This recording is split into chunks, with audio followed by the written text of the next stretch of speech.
I need to clarify an important point regarding my Days of Noah, Days of Lot video.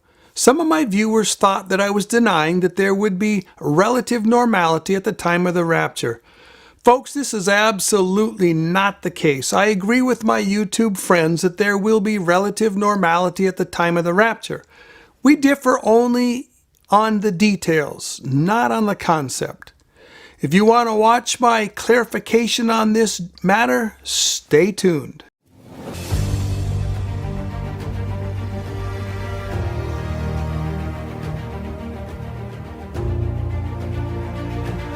Hi there, I'm Brainard. Welcome to Soothkeep and another edition of Prophecy in the Crucible. My mission is truth.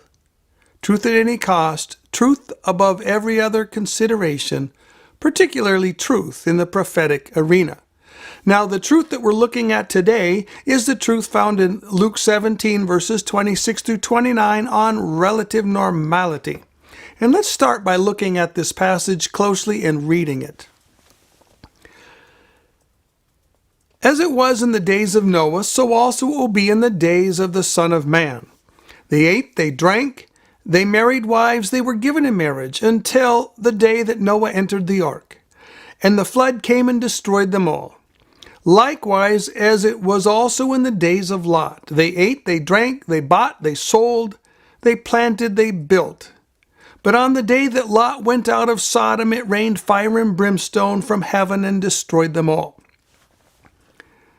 Now, as I mentioned, some folks were confused on my earlier video on the days of Noah and the days of Lot, and they thought that I was denying that there would be relative normality at the time of the rapture. Perhaps this was because I brought in other materials, such as the fact that I pointed out that I believe that the main focus of the context and the main thrust in the passage itself is the second coming. But let's simplify matters here. Let's just set my thoughts on the second coming context, on the second coming connection. Let's just set those thoughts aside. Let's set aside my thoughts and comments on the wheels are still going to be turning deep in the 70th week. Let's just set all that aside.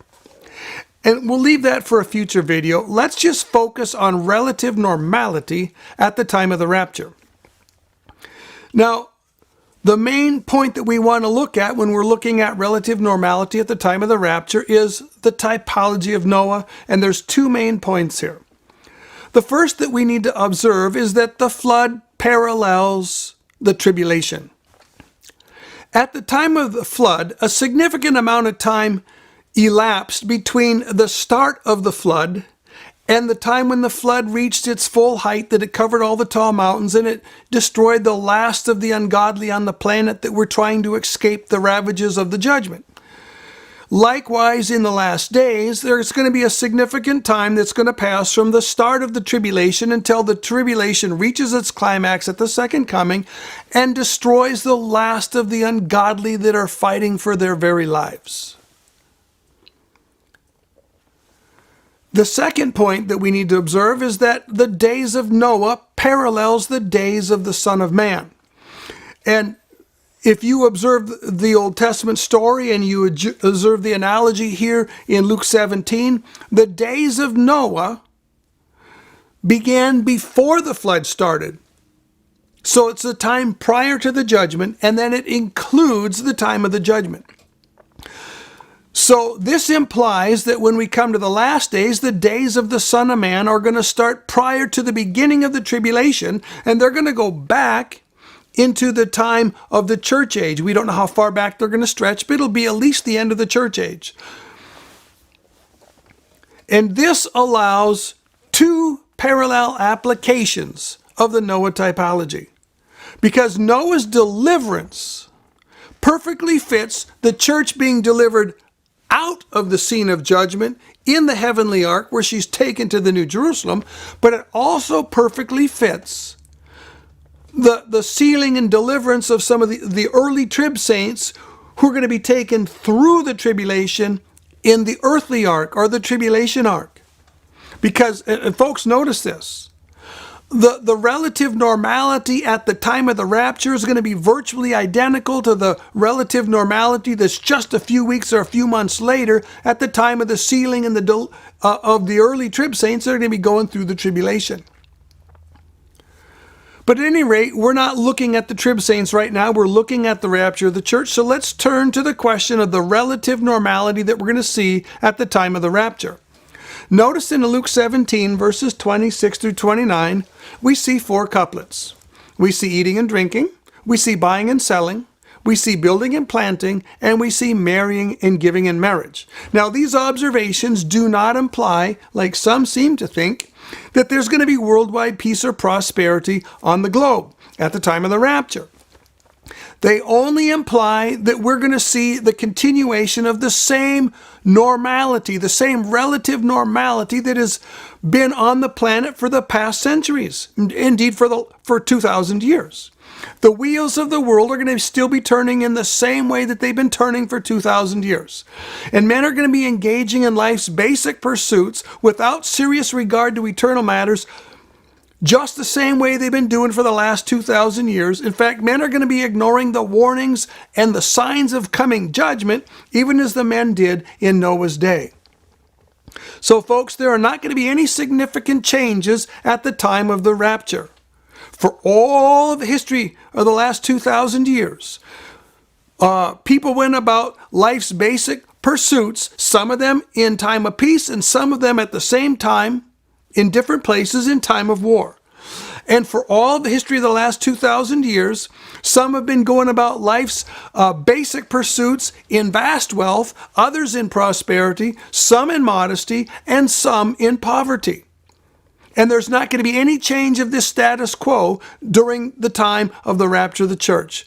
What we've been seeing, this mixture of wealth and poverty and prosperity and ease and comfort with trials and tribulations, it's just been a continual mix for 2,000 years. That same mix is going to be in place at the time of the rapture.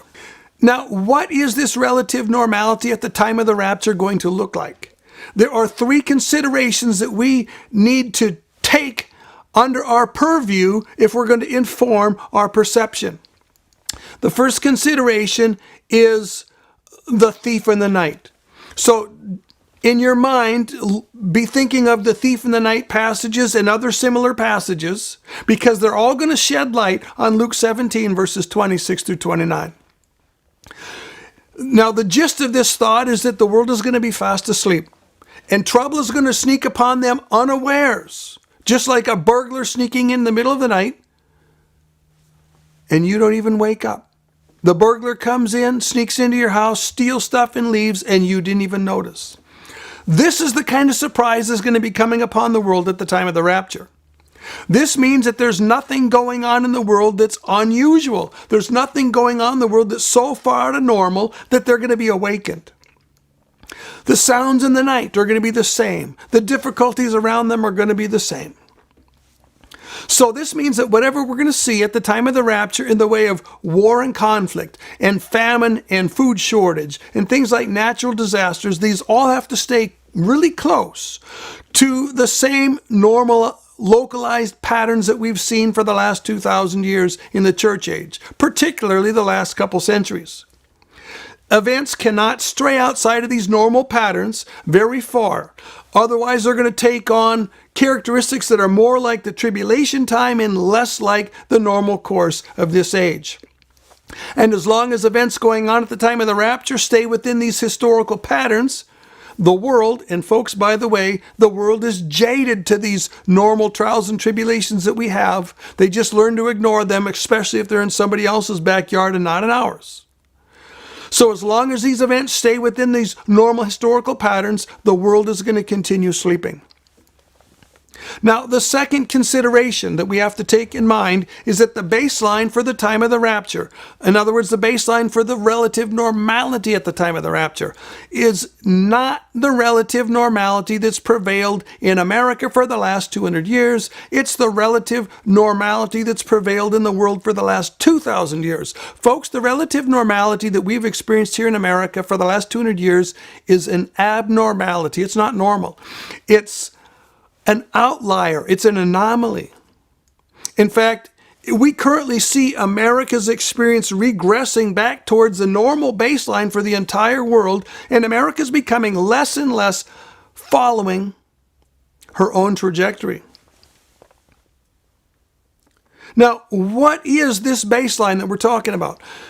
If we examine any century in the last 2,000 years, and we just take the world in sum total, you're going to see that the world is a stormy sea, and it's filled with waves of war and revolution and economic and political upheaval and natural disaster and famine. And these waves are continually washing over the nations. And this baseline over any extended period of time excludes no nation from serious ugly, not even America. Although we have to admit that in the last couple hundred years, especially in the last 100 years, some nations have basically they've fared much better than all the rest of the nations. But now, to avoid unnecessary controversy, let's limit our conception of relative normality to America's experience in the last 200 years, and let's leave the relative normality for the whole world, the rest of the world, out of the picture. I don't have to do this, but just for the sake of convenience and to avoid frustration for some, let's just limit it to that. So what does America's past relative normality have to say about her future relative normality? Well, it tells us this. First of all, there's a small possibility that the U.S. could indeed see war that equals the kind of war that we saw in World War II. We could also see economic collapse that equals the Great Depression, or we could see drought and famine that looks like the years of the Dust Bowl. Folks, all of these things were part of the normal course of America in the last 200 years. But the most likely scenario is that we're going to see only localized conflicts like those that we've seen almost nonstop since the Korean War.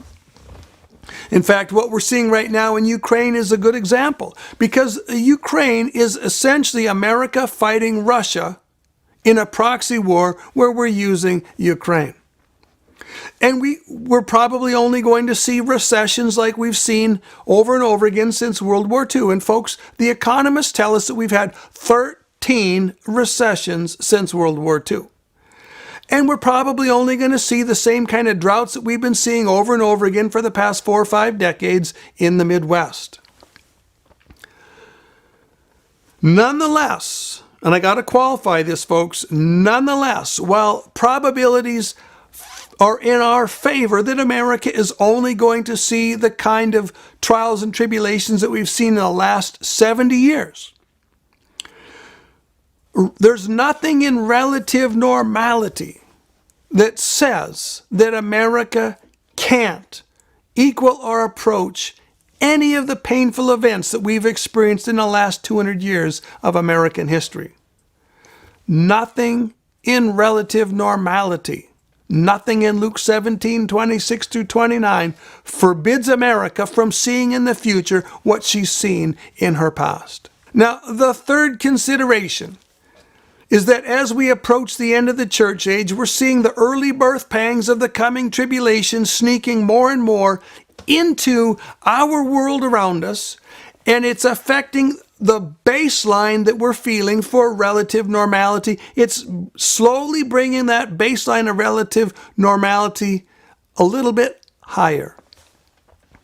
Now, this relative normality is being affected primarily by New World Order agenda things. For instance, what we eat and drink is being affected by matters of New World Order morality. And what is available to eat and drink is being affected by disruptions of agriculture and infrastructure and trade. And we find limitations in many parts of the world on buying and selling, and these are being increasingly experienced through social grading. And nonconformists in many parts of the world are being banned from venues and services and opportunities. And it's becoming more and more difficult for the poor and for the lower class to farm and to build and to start businesses. It's becoming increasingly difficult for Christians to participate in aspects of the world that they formerly enjoyed participating in. Now, folks, these New World Order encroachments into the church age, they cannot continue for much longer, and they can't continue to expand their footprint much farther without taking us significantly outside of the normal pattern that we've experienced throughout the age and taking us into ground that's approaching tribulation degree and tribulation extent. And this implies that the rapture is near. Now, we could make a similar case for the increase in the number and severity of such acts of nature as earthquakes and volcanoes and severe thunderstorms and hurricanes. These things have been increasing both in their degree and in number and in their intensity for the past 4 decades. And we can't go much farther down the path of this increase in acts of nature without moving significantly out of the normal course of the past centuries and moving into the realm of tribulation degree visitation. In conclusion, I'm going to make 3 points. First of all, the rapture is definitely going to happen when things are still relatively normal in the world. It's not going to be circumstances that are significantly different from what we've seen in America for the past couple centuries and what we've seen in the world for the past few centuries, indeed what we've seen in the world for the past 2,000 years. 2, the early birth pangs of the tribulation are starting to intrude into the world in an obvious and significant manner. As my friend Pete Garcia likes to say, we are running out of normal. Now, this can't continue much longer, not unless we have some sort of conservative revival or the hand of the restrainer himself starts rearranging the chessboard. And if neither one of these things happens, folks, then we are definitely running out of normal, and this means that the rapture must happen soon. 3, relative normality does not mean that we can't see troubles here in America that are as severe as World War II or the Great Depression or the Great Dust Bowl. But it does mean that the odds that we're going to see these things are relatively low. Well, I hope this has been an encouragement to you and that it's helped you to understand a very difficult passage. Keep looking up, folks, because the Lord is coming soon. He's coming for his bride, and we are going to meet him in the clouds, and he is going to take us to the glories of the New Jerusalem, and we're going to be with him forever. And this day cannot come fast enough.